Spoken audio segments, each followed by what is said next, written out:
Hi guys, just finished boot camp for Monday night. So it's Travis here, now getting known as the kettlebell guy. So what we're going to do is share some kettlebell stuff tonight. We're going to start with some hinging drills. So kettlebell hinging is probably the most important thing you can learn, and it's the most important thing. Getting people to use kettlebells is getting them to hinge correctly, and once they hinge correctly, everything stems from there, more or less, if you want to use them to their full potential. Hinging movements are things like your deadlifts, for your standard barbell deadlifts and stuff like that. And obviously with the kettlebells, you rely on a hinge for any deadlift variation, swing variation, including single arm swing, double arm swing, two hand swing, double kettlebell swing, kettlebell cleans, kettlebell snatches. They're all hinging exercises that rely on that hinge pattern. So that's obviously bending through the hips, all right? Now, a couple of ways that I like to cue clients for the hinge exercises. Now, the first one that I like to use is simply placing your fingers on the hip joint there, and your knees should be not locked, so not completely locked, and not super duper bent. So the way I learned a way to describe it is a micro bend in your knee. Okay, so just a very slight bend.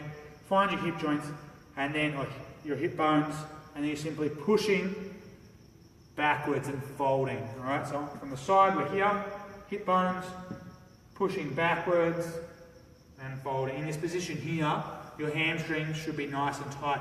Now, depending on your clients, their hamstrings might get tight in this position. They might get tight down in this position. All right. A couple of things we look for is keeping the shoulders back. So when we're here, you don't want them doing this. All right. You want to make sure those shoulder blades are back and down. It's the first one. So simply finding the hips, pushing backwards. Second one is, we call it like the catcher's position. Basically, think about playing a ball sport. You're playing baseball or something like that, and you simply hands on your knees. All right, nice and easy. You get a bit of a larger bend when you do that, but it still pretty much works. Pretty much creates that hip hinge pretty well effectively with pretty minimal cueing. All right, so there are a couple of the drills. Next drill we look at that I like to use is a stick or a broomstick. This one works more with one-on-one clients, or if you're in a group and you've got a client that you can spend a bit of time with, get them to come in 5 minutes early because they're just not getting it. This is another nice one, and they can practice at home. So this is a short broomstick, this one, as you can see, but should do the trick anyway. You're basically trying to get it on your lower back here, your head, and then the middle back. And same thing, you're looking for that hinge, and you're not looking for the broomstick not to lose contact anywhere in the body. All right, so here and here. So if they're not doing it correctly, if they're either losing their neutrality here in their lower back, it'll look like that, or if they lose it in their upper back, looks something like that. All right, so again, here and forward. All right. So the last one is the to the wall technique. So we'll come around here so we can see from the side on.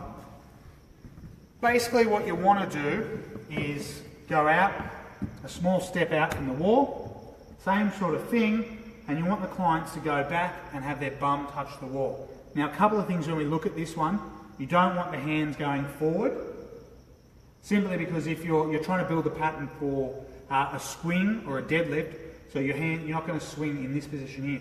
The swing's going to be here. So you basically want the hands to go between the legs and back. And the other thing you want to look for is that they're not doing this, leaning against the wall. It's a touch and go technique, all right? So it's a touch and go. You can see I'm about not quite a foot length in front of the wall there, and for me, super easy, all right? So I'll take a little bit further step, and so that's about the length for me from the wall.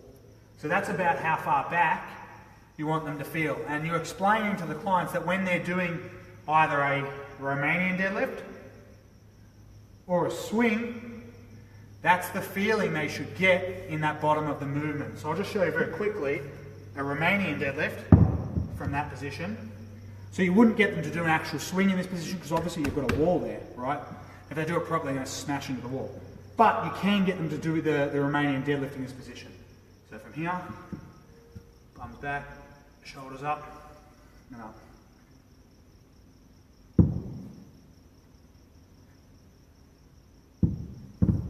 Alright, so back. Again, you can use those same cues. Use your fingers, push back into the wall, making sure you're not leaning and falling back into the wall. Alright guys, so that's me for tonight. There's some simple hip hinging drills. Stay posted for the next video, and I'm going to work on some hip hinging exercises basically. I'll catch up with you later in the week. Have a good evening.